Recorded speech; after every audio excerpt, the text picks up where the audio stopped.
ذاكر الأصحاب كن متأدبا واعرف عظيم منازل الأصحاب هم صفوة رفعوا بصحبة أحمد وبذاك قد خصوا من الوهاب. سیدنا بلال بن رباح حبشی رضی اللہ تعالیٰ عنہ. ہجرت نبی صلی اللہ علیہ وسلم کے کچھ عرصے بعد کا ذکر ہے کہ آپ صلی اللہ علیہ وسلم کے ایک جانثار ساتھی نے اپنا گھر بسانا چاہا، لیکن ان کی حالت یہ تھی کہ شادی کی مطلق استطاعت نہ تھی، نہ زمین، نہ مکان، نہ مال، کوئی شے بھی تو ان کے پاس ایسی نہ تھی، اور پھر وہ حسن ظاہری سے بھی محروم تھے. سیاہ رنگ، موٹے موٹے ہونٹ اور لاغر جسم. ان کا حبشی نژاد باپ مکے کے خاندان کا بنو جمع کا غلام تھا، اور غلام باپ کی طرح بیٹے نے بھی ہجرت سے پہلے سالہ سال مشرکین قریش کی غلامی میں گزارے تھے. مہاجرین اور انصار میں سے کسی سے ان کا دور دور کا بھی کوئی رشتہ نہ تھا. اگر ان میں کوئی خوبی تھی تو وہ صرف یہ تھی کہ شمع رسالت کے پروانوں میں شامل تھے، اور سفر ہو یا حضر ہمیشہ خیر البشر صلی اللہ علیہ وسلم کی خدمت میں حاضر رہتے تھے. ان کو توقع تو نہ تھی کہ ان جیسے مفلس اور غریب الوطن حبشی زادے کو شرفائے عرب میں سے کوئی بھی اپنی لڑکی کا رشتہ دینے پر تیار ہوگا، لیکن ان کی حیرت کی انتہا نہ رہی کہ جو ہی انہوں نے شادی کی خواہش کا اظہار کیا، تمام مہاجرین اور انصار نے جو شرفائے عرب کہلاتے تھے ان کے سامنے دیدہ و دل فرش راہ کر دیے. ہر ایک نے خلوص کے ساتھ آگے بڑھ کر کہا کہ آپ کو میں اپنا داماد بنانے کے لیے تیار ہوں. یہاں تک کہ ان صاحب رسول صلی اللہ علیہ وسلم کو رشتے کا انتخاب مشکل ہو گیا. یہ حبشی نژاد صاحب رسول صلی اللہ علیہ وسلم کہ جن سے رشتہ قرابت قائم کرنے میں مہاجرین اور انصار کے اکابر بھی مسرت اور فخر محسوس کرتے تھے، کون تھے یہ خوش نصیب؟ کون تھے یہ عاشق رسول؟ یہ سیدنا بلال بن رباح حبشی رضی اللہ تعالیٰ عنہ تھے. حضرت ابو عبداللہ بلال بن رباح رضی اللہ تعالیٰ عنہ کا شمار دربار رسالت کے ان عظیم المرتب اصحاب رسول اکرم صلی اللہ علیہ وسلم میں ہوتا ہے کہ جن کا اسم گرامی سن کر ہر مسلمان کا سر احترام و عقیدت سے جھک جاتا ہے. طبرانی اور بعض دوسرے سیرت نگاروں نے لکھا ہے کہ رباح اصل کے اعتبار سے ایک حبشی تھے.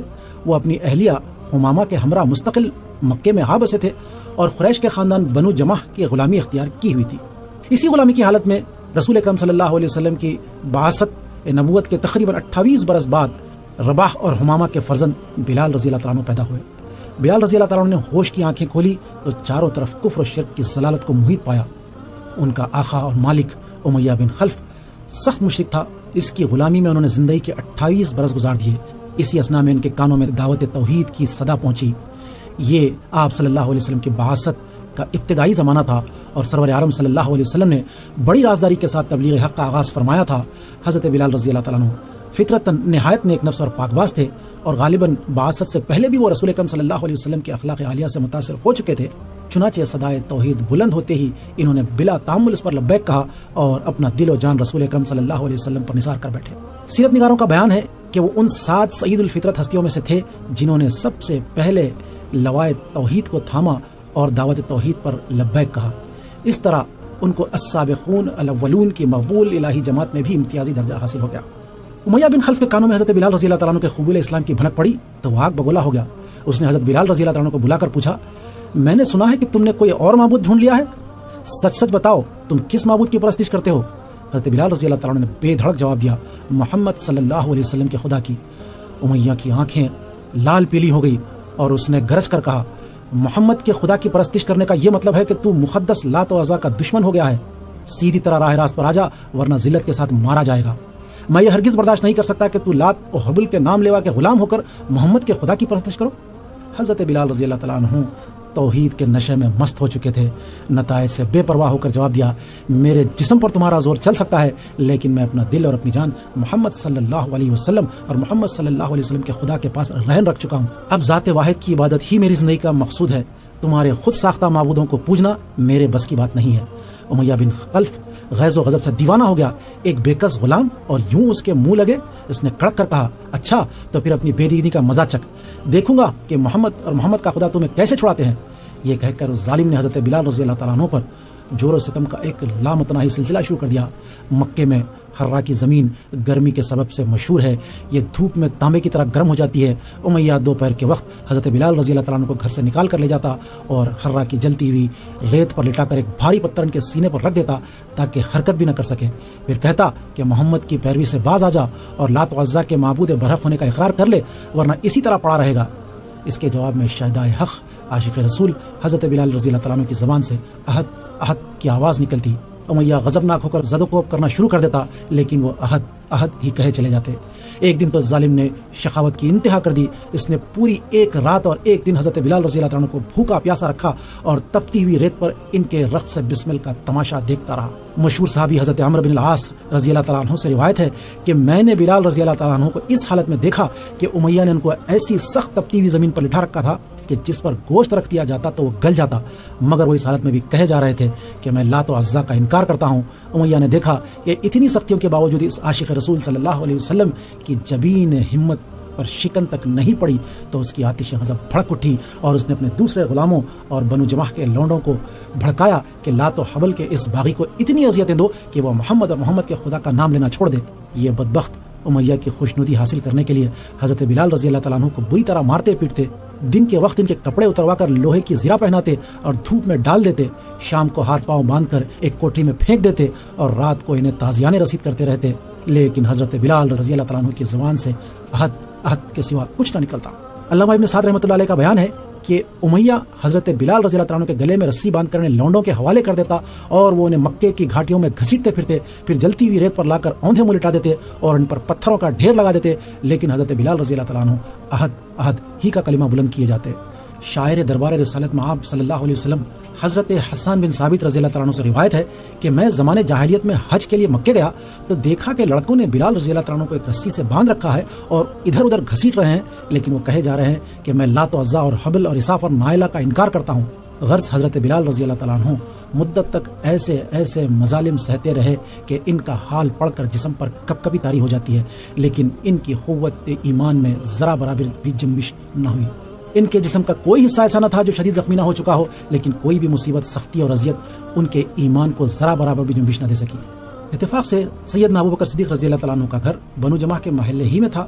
وہ آتے جاتے حضرت بلال رضی اللہ تعالیٰ عنہ کو نت نئے مظالم کا نشانہ بنتے دیکھتے تو بےتاب ہو جاتے اور سوچنے لگتے کہ اس مظلوم کو مشرکین کے پنجے ستم سے کیسے چھڑایا جائے۔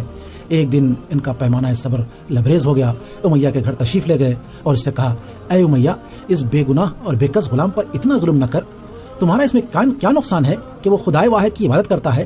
اگر تو اس پر احسان کرے تو یہ احسان آخرت کے دن تیرے کام آئے گا۔ امیہ نے نہایت حقارت سے جواب دیا، میں تمہارے خیالی یوم آخرت کا قائل نہیں، جو میرے جی میں آئے میں کروں گا۔ صدیق اکبر رضی اللہ تعالیٰ عنہ نے بڑی نرمی سے اسے سمجھایا کہ تم صاحب قوت ہو، اس بےکس غلام پر ظلم و ستم کے پہاڑ توڑنا چھوڑ دو، اس طرح عربوں کی قومی روایت کو بٹا نہ لگاؤ۔ حضرت ابوبکر صدیق رضی اللہ تعالیٰ عنہ کی گفتگو سے تنگ آ کر امیہ نے کہا، ابن ابی قحافہ، تم اس غلام کے اتنے ہمدرد ہو تو اسے خرید کیوں نہیں لیتے؟ صدیق اکبر رضی اللہ تعالیٰ عنہ نے جھٹ فرمایا، بولو کیا دام لگاؤ گے؟ امیہ نے کہا، تم اپنا غلام فستاس رومی مجھے دے دو اور اسے لے جاؤ۔ فستاس بڑا کارگزار غلام تھا اور اہل مکہ کے نزدیک اس کی بہت زیادہ قیمت تھی۔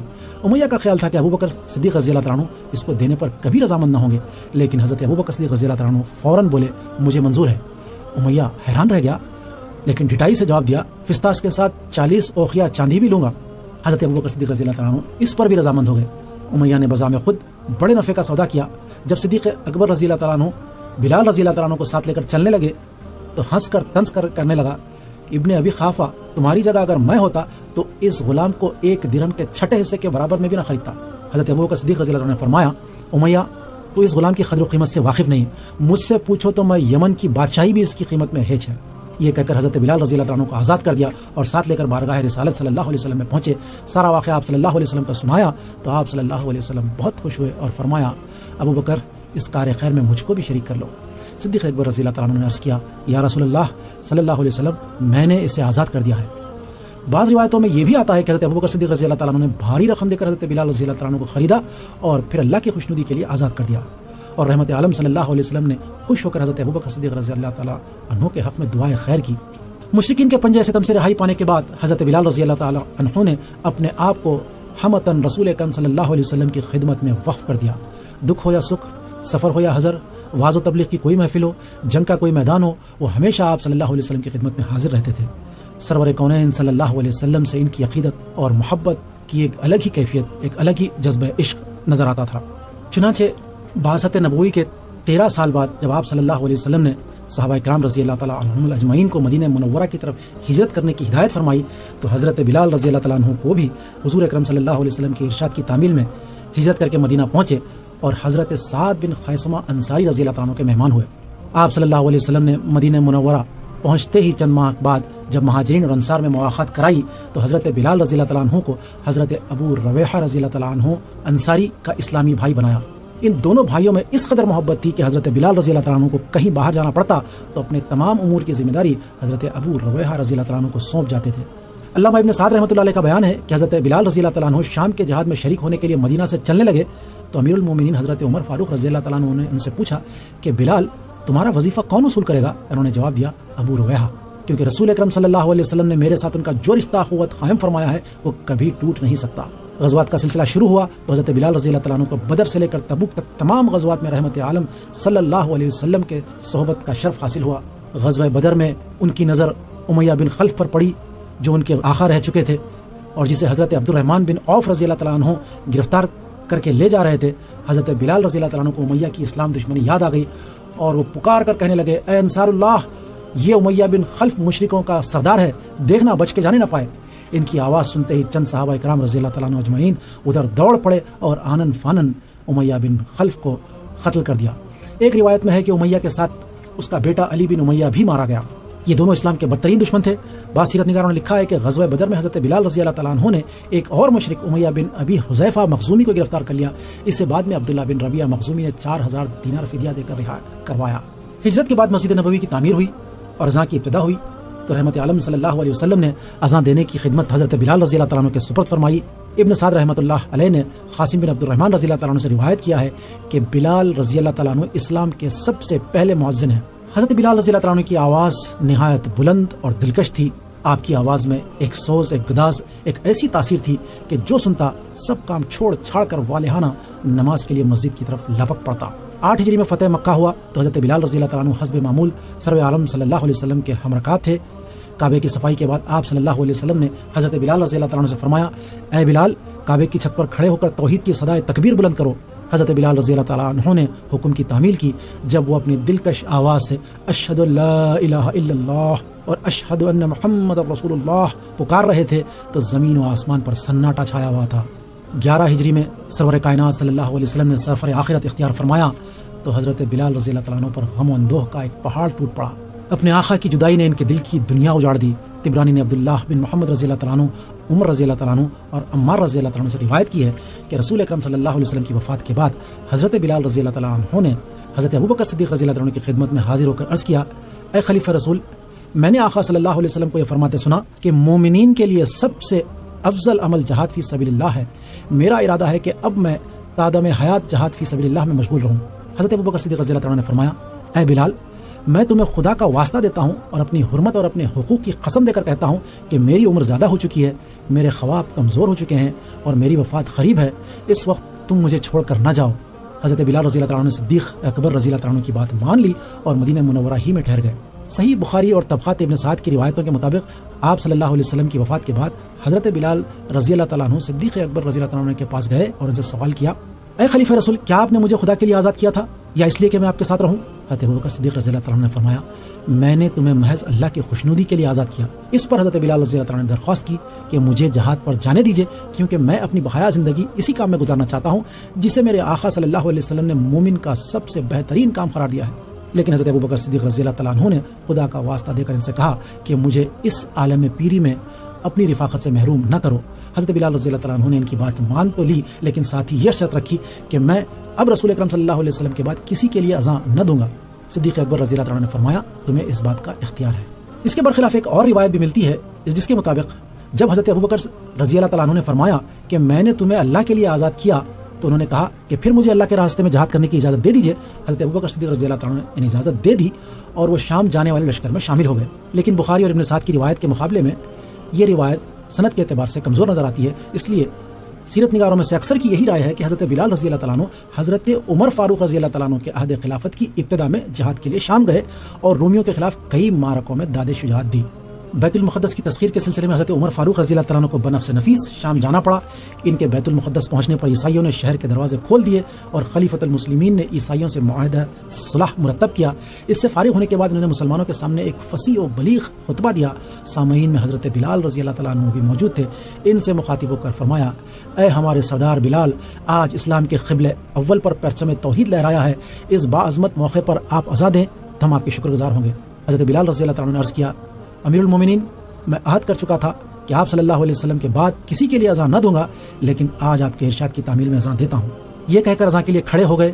جب ان کے منہ سے اللہ اکبر کے الفاظ نکلے، صحابہ کرام رضی اللہ تعالیٰ عنہم اجمعین کے قلب و جگر کے ٹکڑے ٹکڑے اڑ گئے۔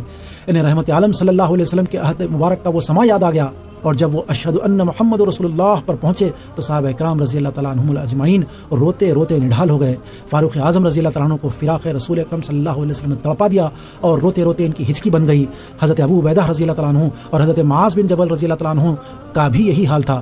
حضرت بلال رضی اللہ تعالیٰ عنہ اذان سے فارغ ہوئے تو بڑی مشکل سے ان عاشقان رسول اکرم صلی اللہ علیہ وسلم کو قرار آیا۔ مورخ یعقوبی کا بیان ہے کہ اپنے قیام شام کے زمانے میں ایک مرتبہ حضرت بلال رضی اللہ تعالیٰ عنہ نے حضرت عمر رضی اللہ تعالیٰ عنہ سے شکایت کی کہ عمرائے شام پرندے کا گوشت اور میدے کی روٹی کے سوا کچھ کھانا جانتے ہی نہیں۔ حضرت عمر رضی اللہ تعالیٰ عنہ نے تحقیق کی تو معلوم ہوا کہ یہ چیزیں دراصل وہاں بہت سستی ہیں۔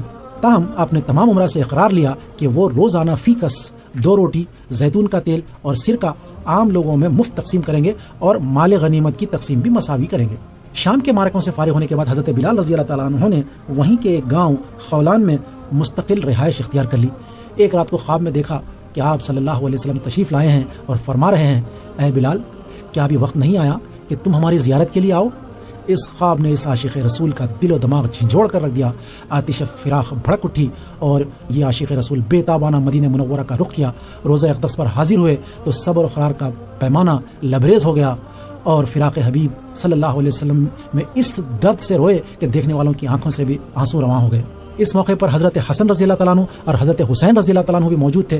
اپنے محبوب کے جگر گوشوں کو سینے سے لگا کر بار بار ان کا منہ اور سر چومتے تھے۔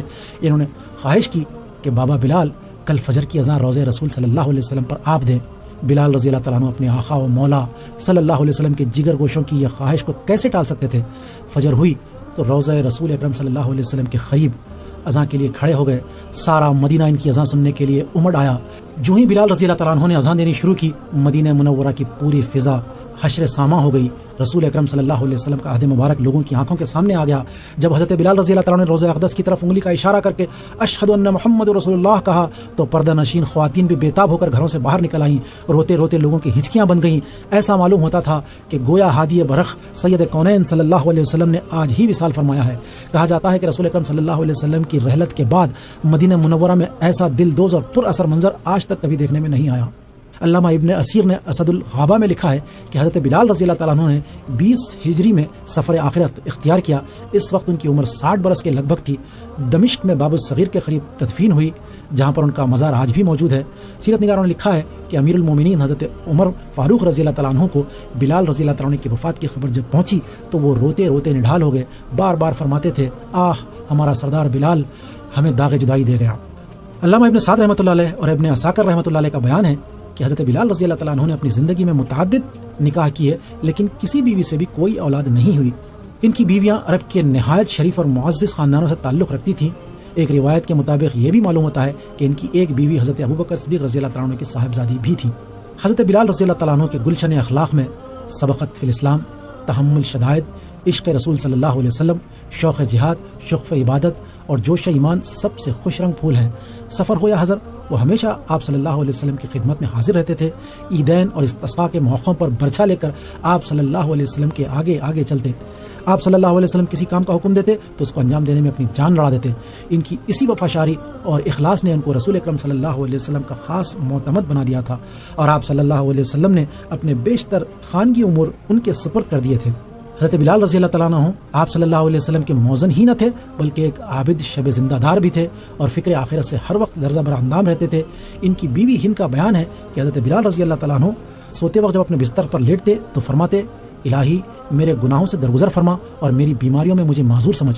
صحیح بخاری میں حضرت ابو ہریرہ رضی اللہ تعالیٰ عنہ سے روایت ہے کہ ایک دن فجر کی نماز کے وقت رسول اکرم صلی اللہ علیہ وسلم نے حضرت بلال رضی اللہ تعالیٰ عنہ کو بلا کر پوچھا، اے بلال، مجھے تم اپنا کوئی ایسا عمل بتاؤ جس پر سب سے زیادہ اجر و ثواب کی امید ہو، کیونکہ میں نے اپنے آگے جنت میں تمہارے جوتوں کی چاپ سنی ہے۔ حضرت بلال رضی اللہ تعالیٰ نے عرض کیا، یا رسول اللہ، میں نے ایسا عمل تو کوئی نہیں کیا، ہاں لیکن البتہ رات دن میں میرا کوئی وضو ایسا نہیں ہے کہ جس کے بعد میں نے نماز نہ پڑھی ہو۔ حضرت بلال رضی اللہ تعالیٰ عنہ کو بارگاہ رسالت میں جو قرب حاصل تھا، اس کی بنا پر تمام صحابہ اکرام رضی اللہ تعالیٰ عنہم اجمعین ان کو نہایت محبوب اور محترم جانتے تھے۔ صحیح بخاری میں حضرت جابر بن عبداللہ رضی اللہ تعالیٰ عنہ سے روایت ہے کہ حضرت عمر رضی اللہ تعالیٰ عنہ فرمایا کرتے تھے ابو بکر ہمارے سردار ہیں اور انہوں نے ہمارے سردار یعنی بلال کو آزاد کر دیا۔ ایک مرتبہ حضرت بلال رضی اللہ تعالیٰ عنہ کے ایک بھائی نے جو اپنے آپ کو عربی النسل ظاہر کرتے تھے کسی عرب خاندان میں نکاح کا پیغام بھیجا۔ ان لوگوں نے جواب میں کہلا بھیجا کہ ہم آپ کو تو نہیں جانتے، ہاں اگر بلال رضی اللہ تعالیٰ عنہ آ کر تصدیق کریں کہ آپ واقعی ان کے بھائی ہیں تو ہمیں آپ کو رشتہ دینے میں کوئی عذر نہیں۔ چنانچہ حضرت بلال رضی اللہ تعالیٰ عنہ نے تشریف لا کر کہا صحابو میں بلال بن رباح ہوں اور یہ میرا بھائی ہے، اس کی مذہبی اور اخلاقی حالت اگرچہ کہ بہت اچھی نہیں ہے لیکن تمہارا جی چاہے تو اپنی لڑکی سے بیاہ دو ورنہ انکار کر دو۔ انہوں نے کہا بلال جس کے آپ بھائی ہیں اس سے رشتہ مناکحت قائم کرنا ہمارے لیے باعث صد افتخار ہے۔ عہد فاروقی میں ایک مرتبہ قریش کے چند روسا حضرت عمر فاروق رضی اللہ تعالیٰ عنہ سے ملاقات کے لیے گئے۔ اسی اسنا میں حضرت بلال رضی اللہ تعالیٰ عنہ بھی وہاں آ پہنچے۔ حضرت عمر رضی اللہ تعالیٰ عنہ نے سب سے پہلے حضرت بلال رضی اللہ تعالیٰ عنہ کو اندر بلایا۔ اکابر قریش میں سے بعض پر یہ بات گراں گزری اور ان کے منہ سے نکل گیا کہ شرفائے قریش تو انتظار کر رہے ہیں اور بلال حبشی کو ان پر ترجیح دے کر شرف باریابی بخشا جا رہا ہے۔ اس موقع پر حضرت اکرمہ بن ابو جہل رضی اللہ تعالیٰ عنہ نے کہا آپ صلی اللہ علیہ وسلم نے ہم سب کو بیک وقت حق کی طرف بلایا لیکن ہم نے اس کو قبول کرنے میں تاخیر کی اور بلال رضی اللہ تعالیٰ عنہ جیسے لوگ ہم پر سبقت لے گئے، لہٰذا اب بھی وہی شرف اولیت رکھتے ہیں اور ہمیں شکایت کا کوئی حق حاصل نہیں۔ حضرت بلال رضی اللہ تعالیٰ عنہ کے جوش ایمان کی یہ کیفیت تھی کہ ایمان کو تمام اعمال حسنہ کی بنیاد سمجھتے تھے۔ ایک دفعہ کسی نے پوچھا کہ سب سے بہتر عمل کون سا ہے؟ فرمایا اللہ اور اس کے رسول صلی اللہ علیہ وسلم پر صدق دل سے ایمان لاؤ، پھر جہاد فی سبیل اللہ کا فریضہ ادا کرو اور پھر حج بیت اللہ کا فرض ادا کرو۔ قبول اسلام کے بعد حضرت بلال رضی اللہ تعالیٰ عنہ زہد و فخر میں ہمیشہ اپنے آقا و مولا صلی اللہ علیہ وسلم کے شریک رہے۔ اگر آپ صلی اللہ علیہ وسلم کو فاقہ ہوتا تو وہ بھی فاقے سے ہوتے، اگر آپ صلی اللہ علیہ وسلم کو کوئی دکھ پہنچتا تو وہ بھی سخت دکھی ہو جاتے۔ ترمذی شریف میں حضرت انس رضی اللہ تعالیٰ عنہ سے روایت ہے کہ رسول اکرم صلی اللہ علیہ وسلم نے فرمایا اللہ کے راستے میں مجھے اتنا ڈرایا دھمکایا گیا کہ کسی اور کو اتنا نہیں ڈرایا گیا، اور اللہ کی راہ میں مجھے اتنا ستایا گیا کہ کسی اور کو اتنا نہیں ستایا گیا، اور ایک دفعہ 30 رات 30 دن مجھ پر اس حال میں گزرے کہ میرے اور بلال کے لیے کھانے کے لیے کوئی چیز ایسی نہ تھی کہ جس کو کوئی جاندار کھا سکے سوائے اس کے کہ جو بلال نے اپنی بغل کے نیچے چھپا رکھا تھا۔ عاشق رسول سیدنا حضرت بلال رضی اللہ تعالیٰ عنہ نے صبر و استقامت اور صدق و اخلاص کے جو نقوش صفحہ تاریخ پر ثبت کیے وہ ہر مسلمان کے لیے مشعل راہ بنے رہیں گے۔ ان کا اسم گرامی سن کر ہر مسلمان کے دل کی دھڑکنیں تیز ہو جاتی ہیں اور وہ تمنا کرتا رہتا ہے کہ کاش اس کو حضرت بلال رضی اللہ تعالیٰ عنہ کے عشق رسول کا ہزارواں لاکھواں حصہ ہی اگر نصیب ہو جائے تو اس کی آخرت سنور جائے رضی اللہ تعالیٰ عنہ۔ نبی کے صحابہ کے راستے پہ چل کے دلوں کا سکون ہم نے حاصل کیا ہے، نبی کے صحابہ کے راستے پہ چل کے دلوں کا سکون ہم نے حاصل کیا ہے۔ پیشکش رہبر ٹی وی۔